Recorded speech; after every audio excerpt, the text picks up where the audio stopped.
it's hard to think about his previous life, because now in this country, we know him only as the president, and we only know him as the president defending his country. And that's a full lifetime. That's an identity, that's a legacy. But before that, he was wildly successful in comedy and television, in show business production in Ukraine. So then when you stand in awe of what he is doing now, and you have to also be aware of where he was before, it seems impossible, because I myself have been in show business for a long, long time, and I couldn't run a shoe store. So for he and I to have had this common background, and now he's defending his nation and the world, it's hard to reconcile. But I agree with you that I've met him now twice, once in person, once electronically, and all I want to do is be his friend. So, and I have nothing to offer the man, but he's magnetic, for God's sakes. Sure. And by the way, I wanted to ask you, when you were on the way to Ukraine, were you nervous? Were you on the edge? Were you had some kind of foreboding or something? Because you haven't been into Ukraine before. Am I right? Yes, you're correct. I have not been to Ukraine before, and I feel silly for not having had that experience. However, there was no, in planning the trip, it was a group of us who have worked together before and have become friends. So I had no fear about the trip, physical violence of war, because I was with my friends, and I felt like that friendship would protect us, all of us, not just me, but I felt like these people are my friends, they're going, we have the same feeling about going, and collectively we'll be safe. Prior to the trip in the planning stages, we found out it was possible, then we found out it may not be possible, and then we found out it was possible, and then we found out it may not be possible, right up to the day before we left the United States to come to Ukraine. So that made every one of us uncomfortable, because we had committed, we wanted to go, and now, oh, maybe no, oh, maybe yes. So that indecisiveness was irritating. But no, the comfort of my friends is what kept us all, kept certainly me, unafraid. After you returned back to the US, I understand that many people probably were asking you about Ukraine, and we know you, those who know you in Ukraine, we know you as a king of concise, sharp sentence. Could you, if I ask you to say, who are Ukrainians in just one phrase, what would you express? I experienced what I believe is otherworldly strength, because I'm visiting a country that's been attacked, but the ugliness of that was not visible on the faces of the people that I met.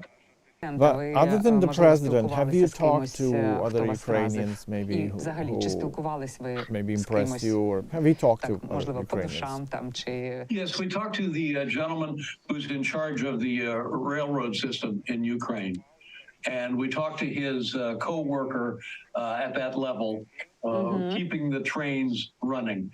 And heretofore, the guy had been, I believe he'd been a farmer. He'd been other things, but his background was working. I think the family had a farm, and now here he was head of the countrywide transportation system, and he was he I don't know how old he was, but he had the energy of a kid. He was so excited to show us the train system, to tell us about the trains, and great pride that it was all him and his crew to keep the trains running. And again, talk about forgetting there was war, he certainly was the embodiment of that, because he had such pride, and through this relationship with the president, they had become, I think, friends, and you know, he was nothing but positivity and energy, and then he would show us these enormous train engines, huge, and he would say, yeah, last week that was all rust, and now we fixed it and it's running and it's fine. Great pride in what he was doing, and great pride that he had been chosen by the president. Now our experience was small compared to daily life there, but it was all positive, all very positive. When you see what they're dealing with, it's superhuman, because as we all know, railroad equipment is crazy big, and takes a certain specific, very specific knowledge to keep them running. Not a problem for these people. David, what are your plans? My question is. Or my question is, don't you feel a little too young to be the US president? Oh my! You know, this is such a fascinating comparison. If you take the reference to me out of this, you have a president of your country who is half the age of the president of our country. Our country as it exists now is older than your country as it exists now. You have a younger president, and you have a greater enthusiasm. I fear in our country that we have had democracy and freedom for so long that we take it for granted. In your country, I see an enthusiasm and the willingness to defend physically against the threat of that being taken from us, that I'm sure it still exists in the United States, but I'm not sure it burns as brightly as it's burning here in Ukraine. Perhaps I'm overstating the case, but in terms of me running for president, okay, yeah, I'll run. I'll be happy to run. You know what I would like?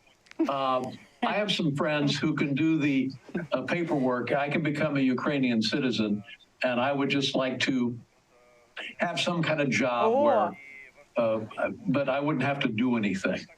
You know, like you would have to, I would be like a greeter at the presidential home. And, oh, hello.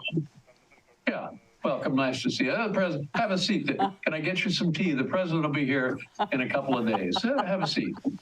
If I could just do that. Because people would think more of me because I was close to, oh, you know. I will add, in terms of people doing things that you don't know about until you're in a war. Many families in Ukraine had pets. Doug. And the families were attacked and many destroyed, killed. But the pets still alive and innumerable. And when we were in Ukraine, a gentleman who worked with the World Central Kitchen knew people who was putting together an adoption program for these pets.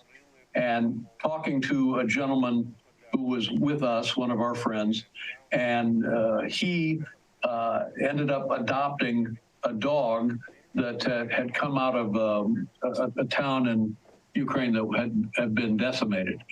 And a bit of a puppy, a young female dog. And he now, I think by Christmas, he lives in California, and by Christmas, he will have completely adopted and taken his new pet with him to live in California. So again, there's something that we witnessed. Is it the most important thing? It's not the most important thing, but yet it is important. You know, it's, I didn't know that. I didn't know that animals were being left homeless, but people in Ukraine are attending to that. So it's remarkable.